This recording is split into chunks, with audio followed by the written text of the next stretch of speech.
Kemudian selanjutnya waman istakhofa bil jironi khosiro almana fiha.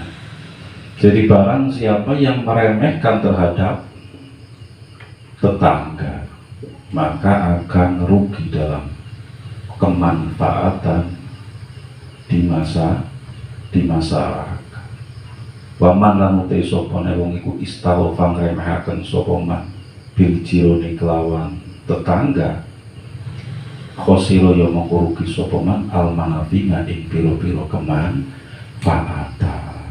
Jadi barang siapa yang meremehkan, menghina, tidak menghormati terhadap tetangga, maka ia akan rugi dalam kemanfaatan di masyarakat. Ya kan? Dalam bersosialisasi di masyarakat bisa dikucilkan. Sampai dagang, orang asing jual buku. Begitu juga ketika seumpama ngalih menguasai pengetahuan agama atau pengetahuan yang lain, karena dengan tetangga tidak mau menghormati, bisa jadi tetangganya itu tidak mau memanfaatkan. Paham ya? Jadi, makanya kita harus menghormati tetangga, menghargai tetangga, agar kita tidak dikucilkan, agar terjalin hubungan yang baik. Coba saja zaman kalau tanggane gawe Allah, sumpamane sampean itu mayu cara wong Jawa nih, apa ngrehab rumah. Biasanya kalau tradisi di kita mayu atau ngrehab rumah itu kan tetangga kita bergotong royong membantu. Ada yang menurunkan genting, ada yang menurunkan usuk dan lain sebagainya. Tapi ketika kita tidak mau menghargai tetangga kita, bisa jadi mereka tidak mau membantu. Dan ada banyak kasus yang terjadi. Bahkan di dalam hadis Kanjeng Nabi itu mengatakan bagaimana? Walati nafsi biyadihi la yu'minu ngabdun hatta yuhibba li jarihi ma yuhibbu li nafsihi.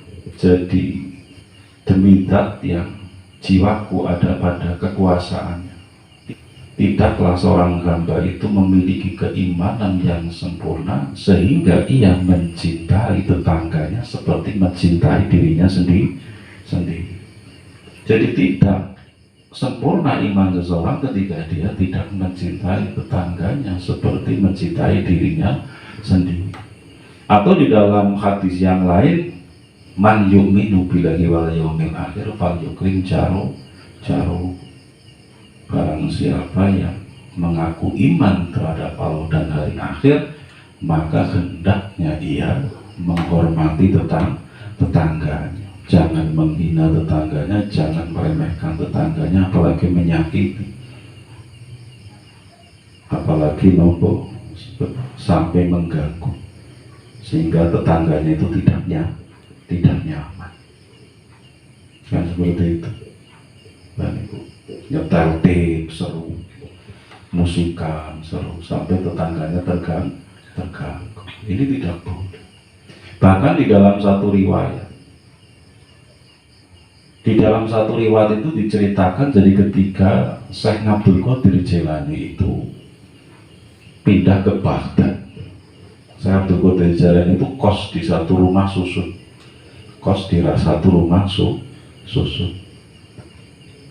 dia di bawah, kemudian di atasnya itu orang Yahudi, bukan orang Islam.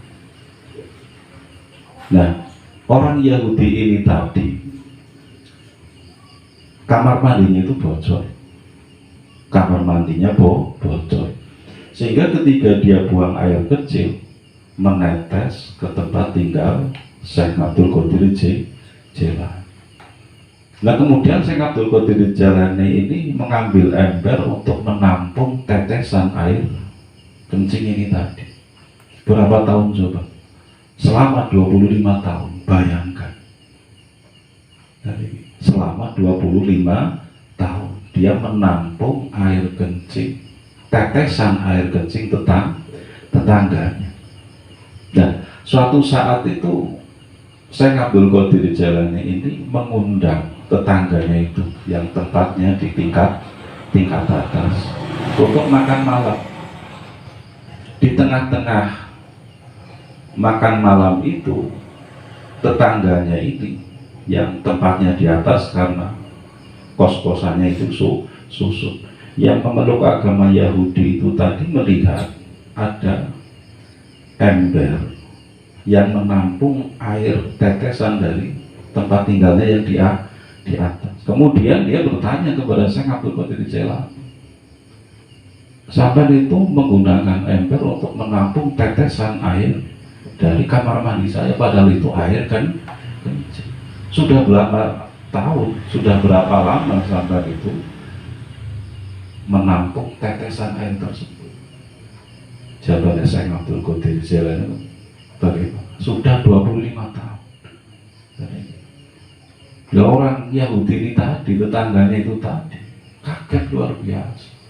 Kenapa sampai tidak berkata kepada saya, tidak ngomong kepada saya bahwa sampai itu menampung bocoran tetesan air dari tempat atau dari kamar mandi saya? Jawabannya Syekh Abdul Qadir Jailani kemudian bagaimana? Saya mau menegur sampeyan itu tidak enak dengan Kanjeng Nabi, karena Kanjeng Nabi pernah mengatakan man yu'minu billahi wal yaumil akhir fal yukrim jaro. Kanjeng Nabi mengatakan barang siapa yang beriman terhadap Allah dan hari akhir, maka dia harus memuliakan tetangga. Makanya saya diam saja. Saya khawatir sampai itu tersinggung. Ya, padahal tetangganya ini tadi bukan orang Islam, tapi orang Yahudi.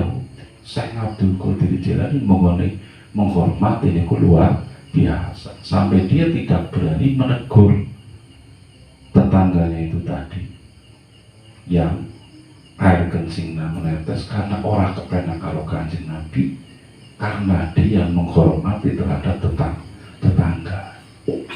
Coba kalau kita tetangganya itu seumpamanya membedak berubah, airnya mengalir, atau kowek airnya mengalir ke halaman kita atau ke pengarangan kita, itu saja beda, ya kan?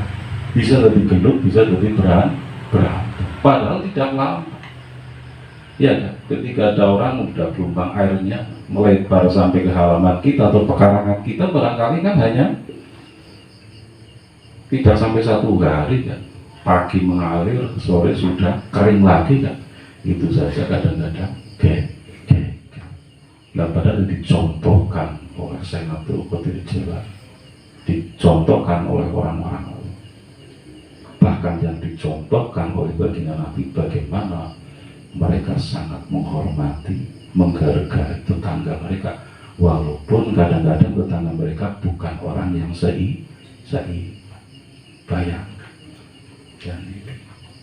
Kemudian di dalam hadis yang lain, Innallaha ta'ala yuhibbur rajula lahu jarusu'in wa yadihi wa yasbiru ngala adahu wa yahtasibu hatta yakfi yahullahu bihayatin au mautin. Jadi Gusti Allah itu senang, Allah itu suka dengan seseorang yang memiliki tetangga yang perangannya buruk, yang suka menyakiti, akan tetapi orang tersebut tetap sabar, tetap memaafkan, tetap berbuat baik kepadanya, sehingga Allah mencukupinya, baik dikala ia hidup ataupun dikala ia mati. Nang dunia ini dicukupi uripe, digampang urusan, senantiasa dirahmati nang Gusti Allah. Di akhiratnya nanti tentu dosanya diampuni oleh Gusti Allah, dirahmati oleh Gusti Allah. Paham? Betul.